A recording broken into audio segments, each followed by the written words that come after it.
Welcome to Saving UX. I'm your host, Jeremy Kriegel. I believe UX is struggling. Look, there are more people doing the work than ever before, and every company says they're customer focused. So why does it feel so hard? And I don't mean the work can be hard, that's okay. Why does it feel like we need to fight to do the things that will benefit the people we serve and the organizations we work with? I've been in this fight for more than 25 years, and I believe it's a fight worth having. UX, done well, and applied to important problems can change the world. Every week I talk to UX veterans about the challenges facing our practice and what we can do to make it better. This week I'm joined by April Starr. April, so glad to have you.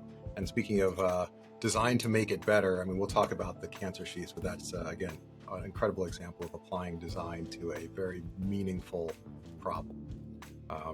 Full disclosure, April and I kind of go way back. We knew each other in college. We worked together at Sapient.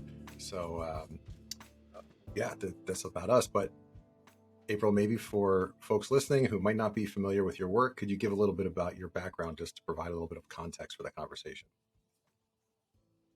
Sure. I'm currently the director of experience research at Motorola Solutions. So not the cell phone Motorola, but the Motorola that creates software and hardware for public safety agencies, so police, fire, EMS. Prior to that, I worked at McGraw-Hill Education. I've worked at startups. I was at IDEO. I've worked at D-Scout. I've worked on the research and design sides. I've worked on the corporate and consulting sides.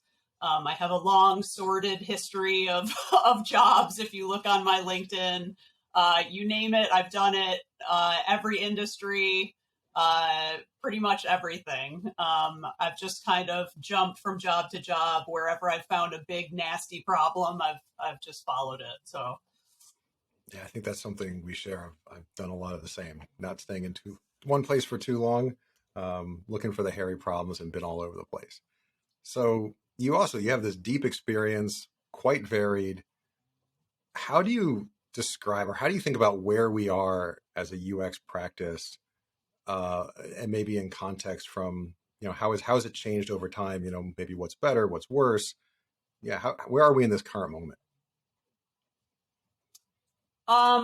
It's so strange, having been in this field for 20 years and thinking back on where it started. I mean, it's weird just growing old, like at all, but but looking back, I started my career at a place called eLab, which was a small market research consultancy that was born out of the Doblin Group in Chicago, and they were the first to really do a lot of deep ethnography as a part of their work. And I learned so much from working there. And, they would assemble teams of, maybe 3 to 6 people that would go off and study a topic. And those teams were comprised of people like,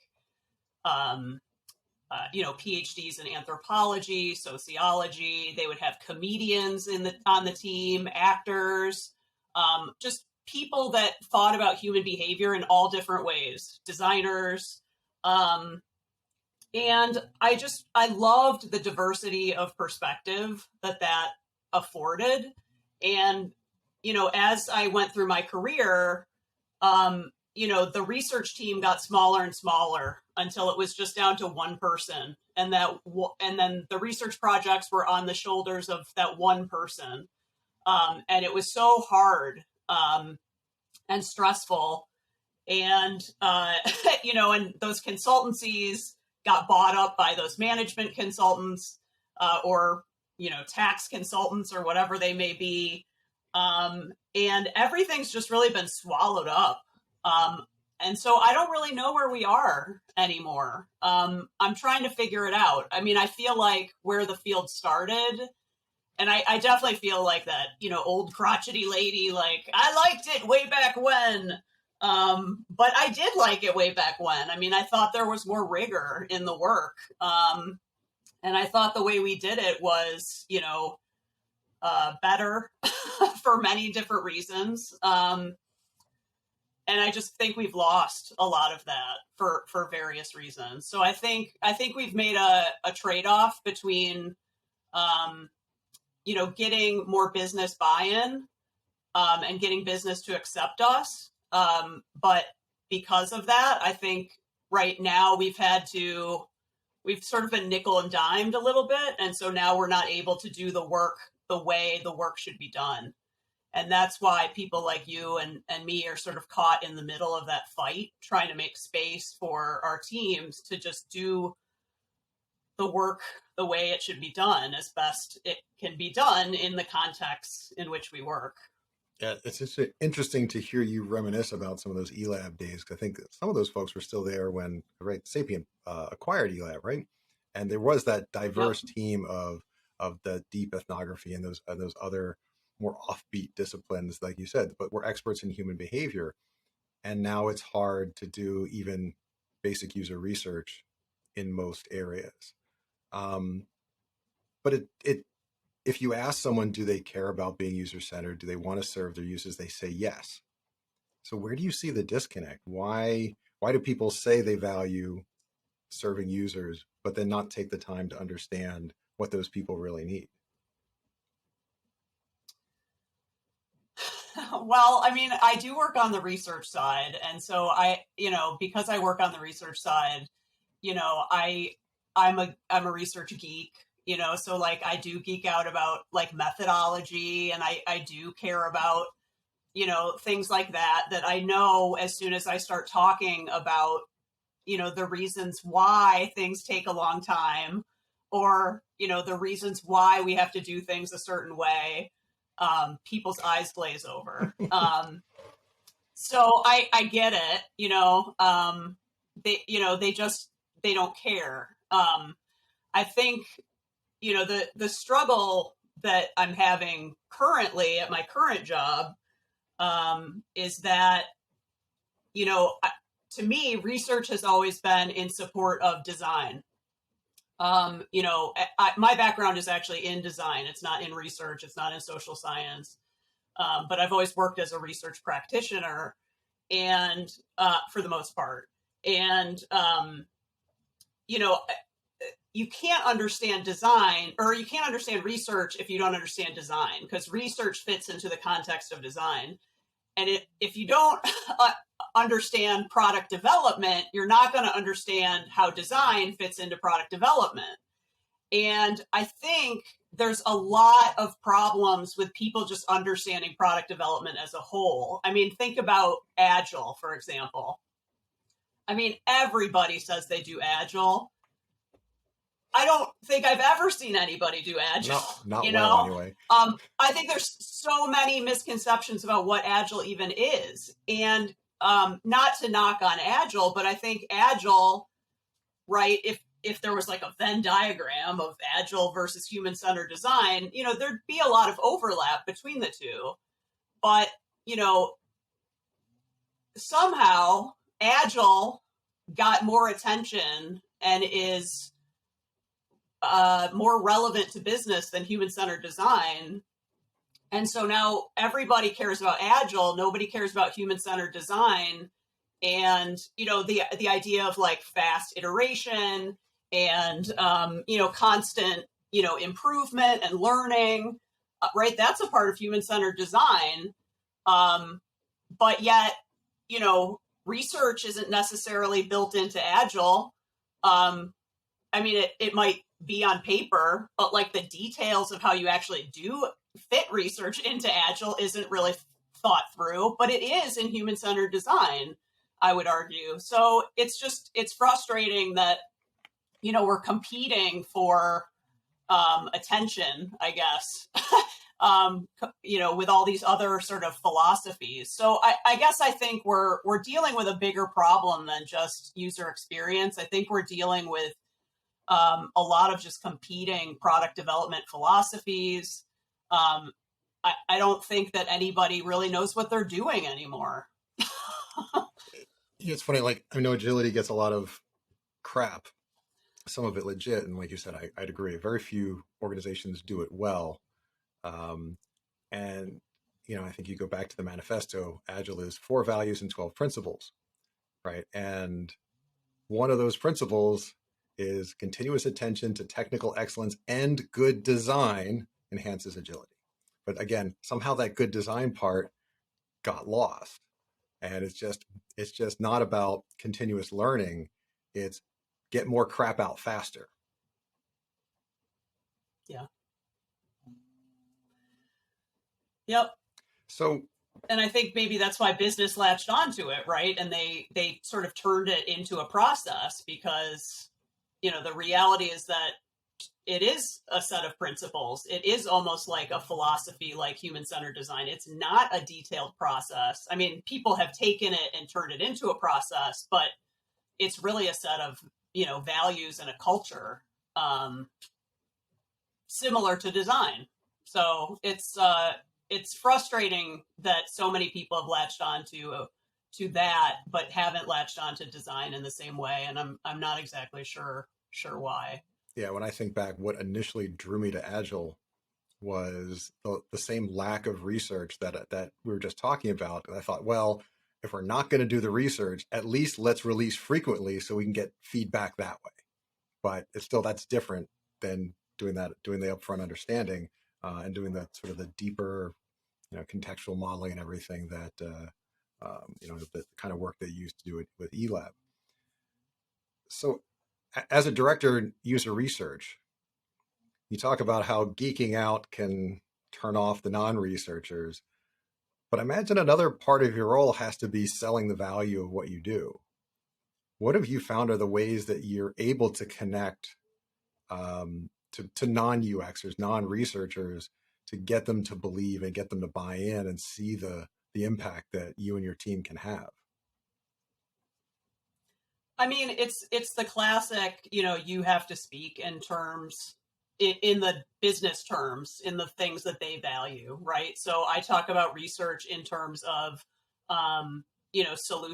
increasing solution adoption, which is a big issue with our particular end users in public safety, as well as reducing risk to market. So just especially with our government users, they have a lot of training.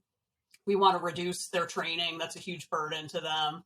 So there's a lot of things that we can do with research that have, measurable direct impact on the product that, result in measurable impact to our customers. So it's not too hard, I think, for us to demonstrate the value of research. Another sort of benefit that I have in my organization is that I don't report up through the product group. I actually report up through our chief technology office. And I think that is huge. If I had to report up through the product group, we would be having a very different conversation. Actually, I don't know if I'd be working there, honestly, because I think that because we don't report through them, we have the ability to push back. Like my team reports on, we push back on features.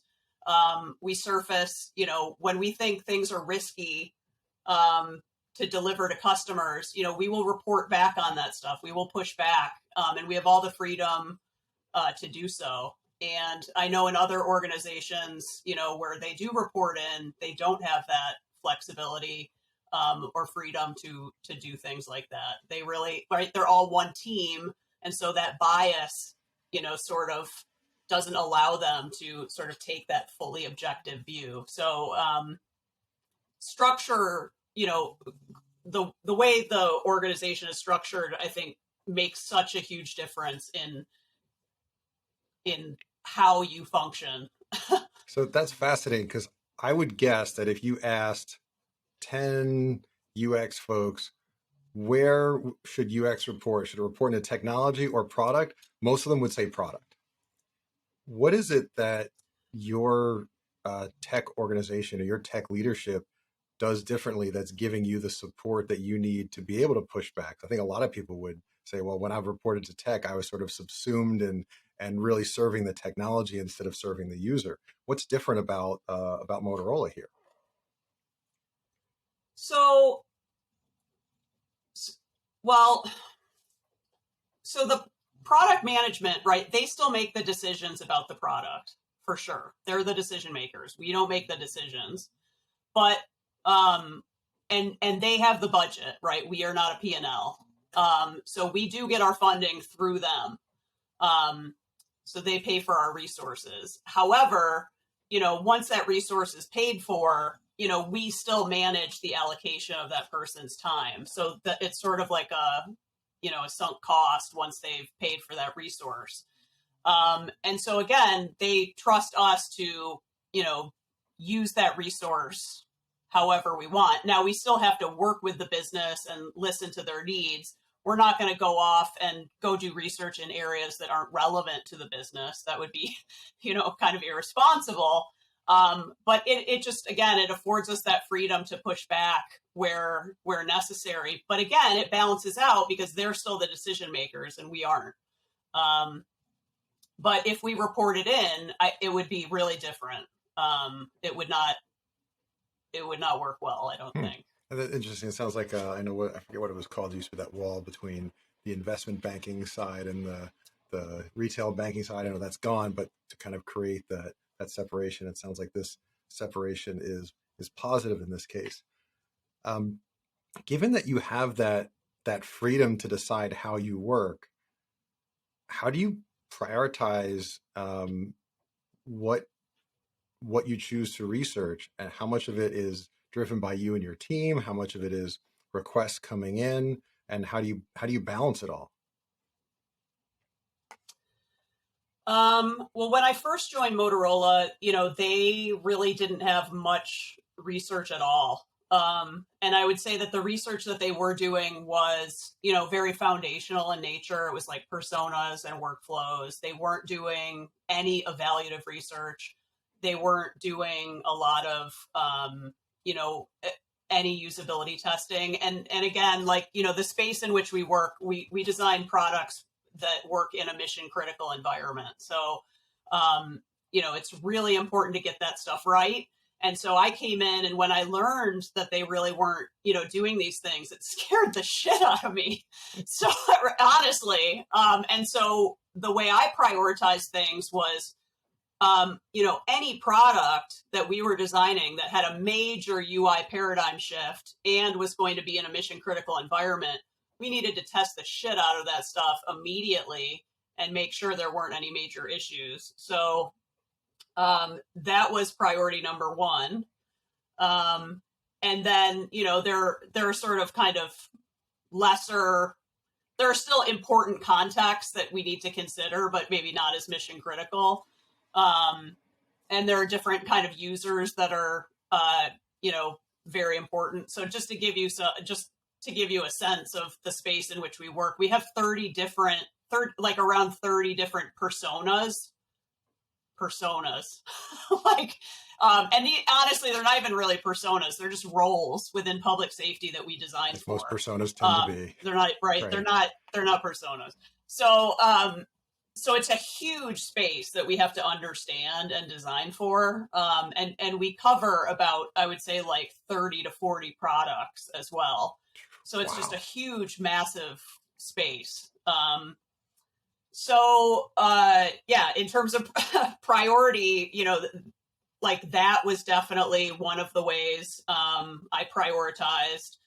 The business had a certain strategy that they were, trying to execute. And so, getting my team to help the business execute that strategy. That was another area. Right now we've sort of pivoted a little bit. And so now my team is kind of working to help us figure out where we need to pivot. And so I would actually say that my team is really trying to help Motorola become more data driven and make more data driven decisions. So it's not just that we're a research team. We actually we call ourselves trash pigs. We call our team the trash pigs because there's this gif of this like pig that pulls this like trash bag out of a dumpster. And that's what we kind of think of ourselves as, because we're like constantly like going around Motorola trying to find like any bits of data that we can to try to like piece it together to find like a holistic picture of like what's going on with our products. Just because Motorola is very fragmented because it's grown by acquisition. So we're trying to like kind of piece it back together. So your team is doing both the qualitative and the quantitative data, putting that together. How now I'm curious, how big is the team, and how is it split between qual and quant? So we have 9 people on our team, and the team is actually split into 3 groups. We have foundational research, and those researchers are aligned with business units. So they're sort of embedded with the design teams. So they're kind of working on the foundational research and working with those designers to translate the insights and help the designers understand, what the needs are. Then we have an evaluative research team that's just kind of, cranking out, getting feedback constantly on design work. And we're also building sort of an online research community so we can turn around feedback faster. And then finally, we have a UX measurement team that's really focused on, metrics, product outcomes, usability testing. And then, we have a lot of sources of data. And so we just have like people that love data and just want to like dig into it and find whatever they can. And thankfully, we work with, within government. And so there's a lot of also great open source data that we can leverage as well. So depending on the topic, we're always like poking around and finding stuff like the trash pigs that we are. I love that trash pig. 9 people for 30 products. That's it sounds like you might be a little overwhelmed with that.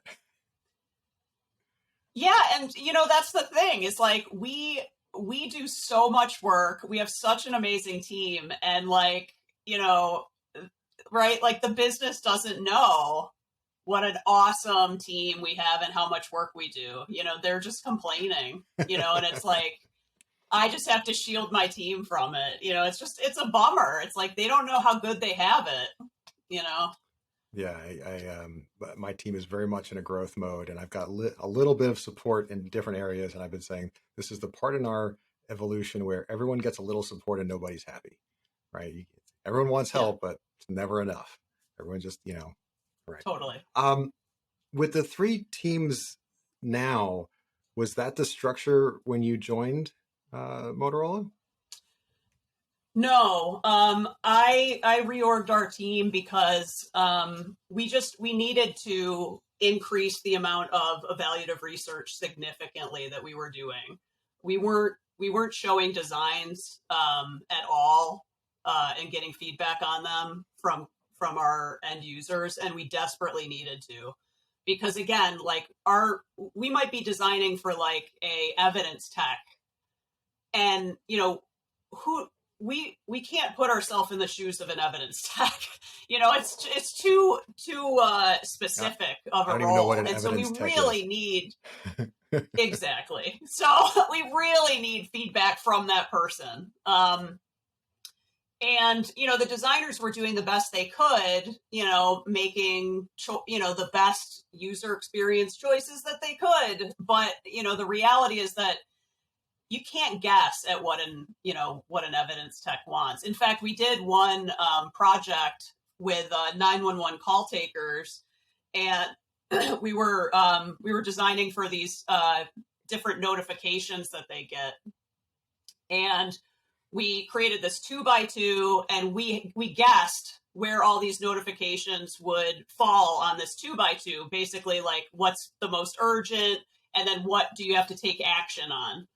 So we plotted them, and then we had some subject matter experts do the same activity. and we had plotted like almost half of them incorrectly. And it just shows you that like you can't guess, at this stuff. And we're happy to be wrong, right? Like when we're wrong, we're glad that we've checked our answer and that we know that we're not right with this stuff. So we have to do research in this kind of company. I mean, you can't skimp on research when you're designing for public safety. Are there? I don't know how they did it for so long, honestly. Without research, it's scary. Yeah, I don't want to think about it. Are there, and maybe not at Motorola, but have you run into stakeholders before who either have played a role and say, "Well, I know what people want. You can trust me. I'll just tell you." Oh, of course. What? I got an email yesterday from an internal subject matter expert who was not even a former end user. This person was just a trainer. They train. And this person got angry because their feedback wasn't immediately incorporated into the design work. Also, it was one person, which right? This also, we went back to the raw data. This one person's feedback was an anomaly. He didn't even align with the majority of the feedback. So but what that shows you is that this person doesn't understand research, doesn't understand design, right? Aside from just being a whiny jerk for sending that email, right? That's the thing that scares me is are your expectations that unrealistic that you think that design can turn around feedback a day later and just should immediately incorporate feedback? That's so unreasonable. And yet it's pervasive. Totally. That's what bothers me though. It's just I don't know why this is I have such a chip on my shoulder about this, but I report into the head of data science, and in my head all the time when things like this happen, I'm like, do people go to the head of data science and question, do they complain to him about well, I don't know if this, algorithm is right. Fix it now. I don't know if you did this right. But yet, they do that with design. They do that with research. Everybody's a researcher. It's such bullshit. It's we went to school. We went to Carnegie Mellon. That's a great school. I'm so proud to have gone there. I can't even believe I got in. Actually, my guidance counselor told me that I wouldn't get in, so she can go to hell. But I don't know. I can't believe that. Just that they lead with mistrust when it comes to research and design, but not with any other discipline, Everyone with at least one eye. I just find that really surprising. Yeah, everyone thinks they're a designer. No one thinks they're a database engineer. No one thinks they're a data analyst. But you've used interfaces, and you probably have a friend, so that's enough data to have an opinion. Well, and all those UX certificate programs didn't really help things. When everybody and their brother went to one of those programs, learned HTML, and was like, I'm a designer. That was not great for our field.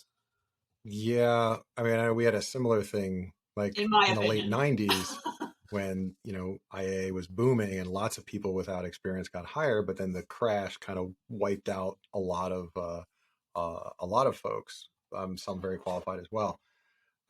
That's actually an interesting pivot. So in your other life, you're an educator. Yeah. How does your experience as a research director change how you teach, and what do you bring into your curriculum, and maybe how is that different from maybe other courses or other UX education programs you've come across? Well, the first thing I want to say about teaching is that teaching, it has been the best thing for me and has taught me how to articulate things about design that are very difficult to articulate. because, students will ask questions and you have to explain things. And, as we know, design and research, very difficult to sometimes explain. So it's been immensely valuable to just have to explain things over and over again and come up with different ways of explaining it. The problem, though, is that explaining things to a student is totally different than explaining things to an executive. The student is, right, number one, willing to listen, wants to learn, right?